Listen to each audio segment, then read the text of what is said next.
เย็บน่ะ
อ้าวนี่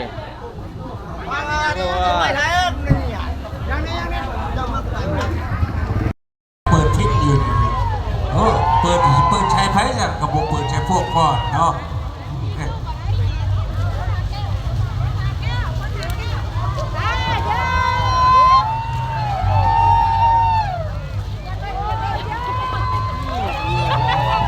เปิดกำลังปั๊บ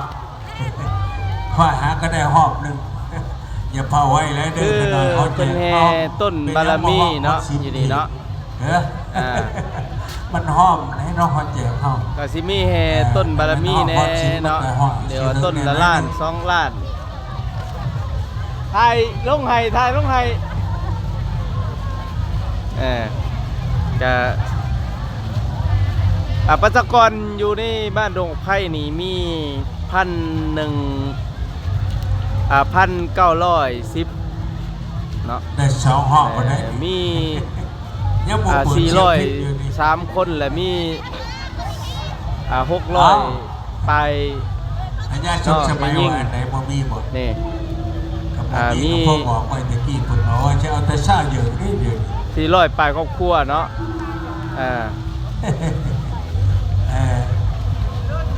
ทั้งนั้นเพิ่นบ่ยาและพวกยืนชาเยอะกันในโฮมเชอรี่เพิ่นเอากันอยู่ทั้งนั้นในโฮมท้องมาบ่ในโฮมท้อง เฮานี่เนาะหลังจากแห่พระเวทแล้วเพิ่นก็สิแห่ออกไปอยู่บอนจุดบังไฟเนาะอันนี้คือรอบที่1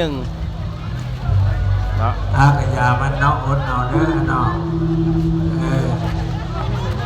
การทำบุญมันเป็นอันนี้แหละเนาะ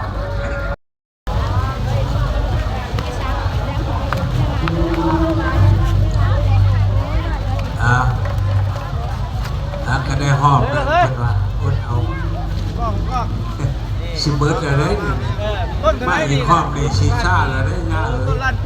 มีบ่เสียพิษก็บ่ได้แท้ก็เอาซ่าเยอะกับพ่อเนาะประเภทนี้บ้านเฮาเคยอยู่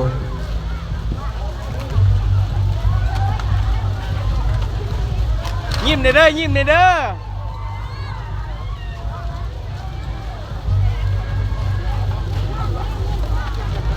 ยิ้มได้อยู่ดอก ประเภทนี้พื้นบ้านเฮาบ่มีเนาะโอ้ยบ่มีกองตุ่มกองหางเลยบ่นี่มีหักบ่เอามาเสพสิใส่ตู้โอ้ยบ่อยู่นะความจริงแล้วบ่จะให้ได้กองตุ่มกองหางเฮา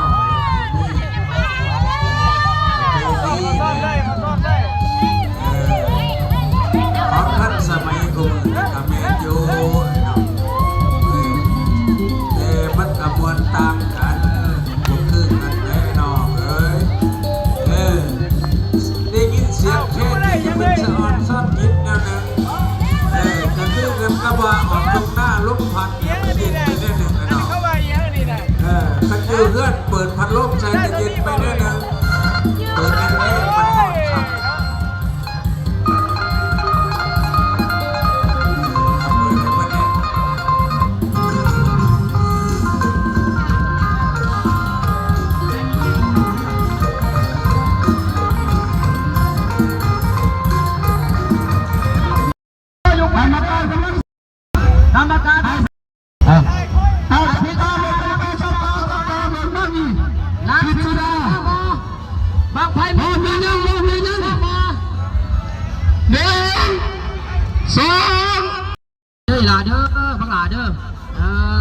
สมการจะเป็นบ้านไหนสิคุณกำลังขึ้นนาขึ้นเวทีตัว40,000เข้ารอบกรรมการจับเวลาให้แน่กำลังขึ้นนาขึ้น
มึงยังไม่ได้ถือกี่ต้มมึงอย่าเว้าเออ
จูดพวกเขาวะนี่ อะไรก่อน จูดแล้ว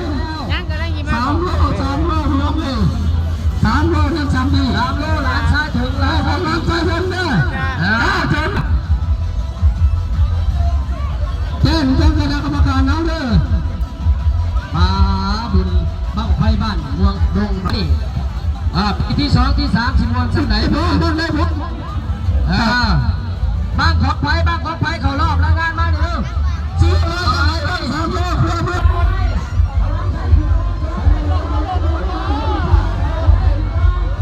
บางใหญ่นะกะลักสิเกียมจูดบ่เรือได้ไหนบางใหญ่ได้ไหนบางใหญ่น่ะเดี๋ยวมึงจูดบางใหญ่น่ะ เ